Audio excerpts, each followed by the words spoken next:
আলাইকুম প্রিয় দর্শক, আমি আছি জাতীয় মসজিদ বায়তুল মোকাররম। শুধু জাতীয় মসজিদ নয়, বাংলাদেশের সবচেয়ে বড় মসজিদ এবং পৃথিবীর যতগুলো বড় বড় মসজিদ রয়েছে, অর্থাৎ মুসল্লির ধারণ ক্ষমতার দিক থেকে এটাও একটা, সম্ভবত 10তম কিংবা 11তম। তো এরকম একটা বিশাল মসজিদ দূর থেকে মূল মসজিদের অবকাঠামোটা যেটা আমার একটা ছোট মনে হয়, কিন্তু আসলে অনেক বড়। তো আমি এর ভিতরে যাব এবং এটা হচ্ছে মূলত মেইন গেট, অর্থাৎ দক্ষিণের গেট।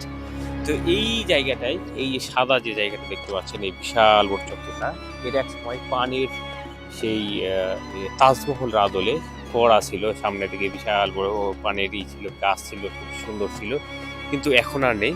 তো যাই হোক, এর ভিতরের দৃশ্যগুলো দেখার জন্য আপনাদের দ্বিতীয় ভিডিও নিয়ে একটু তথ্য তুলে দেওয়ার চেষ্টা করি।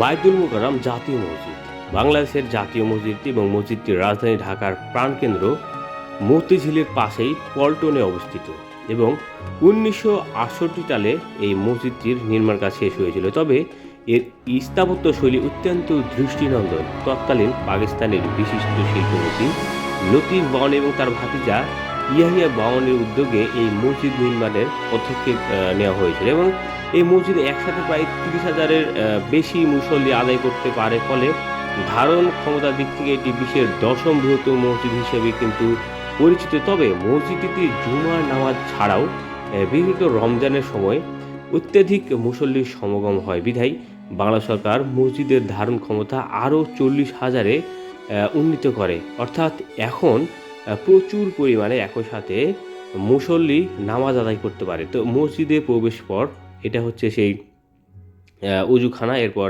এখান থেকে যে উজুখানার যে দৃশ্যগুলো খুবই সুন্দর, এখানে পরিপাটি করে সাজানো গোছানো সব কিছু।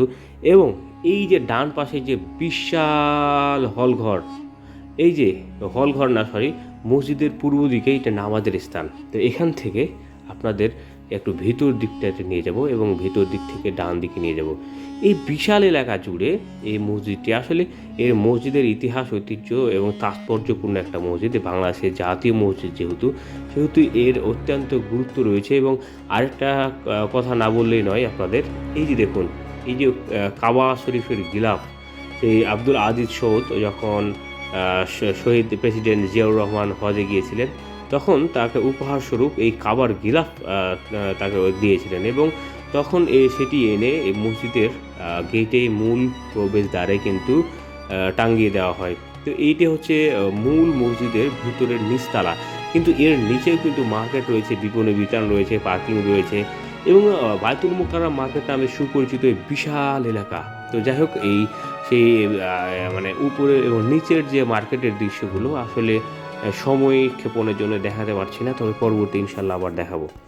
তো এই যে লতিফ বাওয়ানি এবং ইব্রাহিম বাওয়ানি প্রথম ঢাকায় যখন বিপুল ধারণ ক্ষমতা সম্পন্ন একটি বৃহত্তর মসজিদ নির্মাণের পরিকল্পনার কথা প্রকাশ করেন, তখন 1959 সালে বায়তুল মোকাররম মসজিদ সোসাইটি গঠনের মাধ্যমে এই পরিকল্পনা বাস্তবায়নের উদ্যোগ নেওয়া হয় এবং পুরান ঢাকা এবং নতুন ঢাকার মিলনস্থলে এই মসজিদটির জন্য প্রায় 8.30 একর জায়গা অধিগ্রহণ করা হয় এবং এই স্থানটি নগরীর প্রধান বাণিজ্য কেন্দ্র থেকে ছিল নিকটবর্তী, তাই সেই সময় এই জায়গার গুরুত্ব আগে থেকেই। তো যাই হোক, মসজিদের অবস্থানে একটি ছিল বিশাল বড় পুকুর, যা পল্টন পুকুর নামে পরিচিত ছিল। তখন সেটিকে ভরাট করে 27 জানুয়ারি 1960 সালে পাকিস্তান রাষ্ট্রপতি আইয়ুব খান মসজিদের কাজের উদ্বোধন করেন।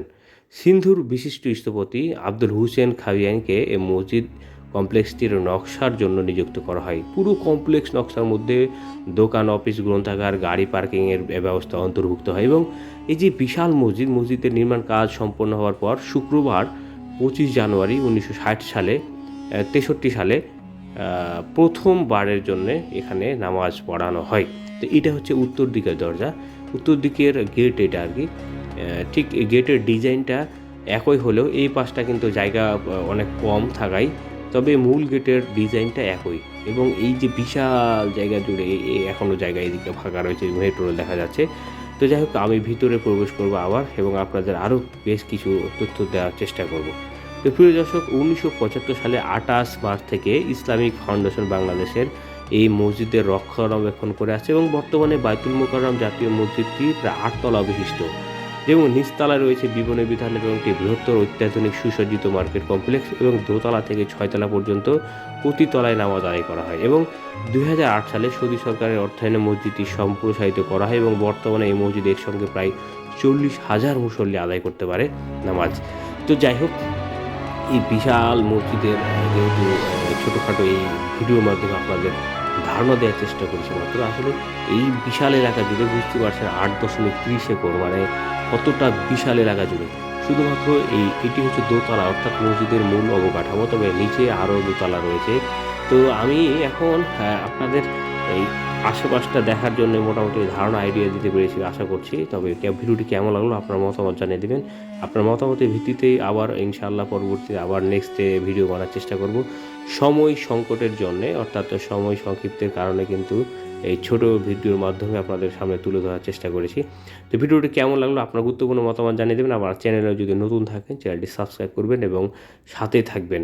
তো যে কাবার গিলাফটির কথা বলছিলাম, এটা সেই কাবার গিলাফ, খুবই সুন্দর পরিবারে করে সাজানো গোছানো মসজিদটি। তবে এত বড় একটা বিশাল মসজিদ, তারপরে কিন্তু অনেক সাজানো গোছানো এবং প্রতিনিয়ত 5 ওয়াক্ত নামাজ ছাড়াও মুসল্লি এবং দর্শনার্থীরা কিন্তু এখানে এসে দেখে যায় মসজিদটি।